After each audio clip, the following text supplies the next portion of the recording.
கோலி talk Kollywood news. Ajith 56 Baasha படத்தோட ரீமேக்கா லிங்கா படத்தை அடுத்து ரஞ்சித் இயக்கத்துல ரஜினி நடிக்க இருக்கிறது உறுதியாயிடுச்சு. இந்த படத்தை கலைப்புலி தானு தயாரிக்கிறாருன்றதும் உறுதியான தகவல் தான்.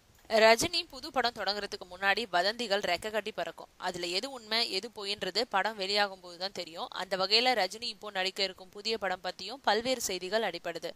ரஜினி அடுத்து நடிக்க இருக்கிறது பாட்ஷா டைப்பான கதைன்றதுல அதுல ஒண்ணு. ரஞ்சித் தரப்புல இந்த தகவல் உறுதிப்படுத்தப்படல. இதற்கிடையில இன்னொரு பாட்ஷா செய்தி.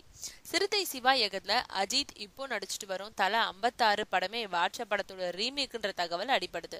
இந்த விஷயத்த படம் வெளியாகும் வரைக்கும் ரகசியமா வச்சிருக்கணும்னு அஜித் கேட்டுக்கிட்டதுனால யாரும் வாய் திறக்க மறுக்கிறாங்களாம்.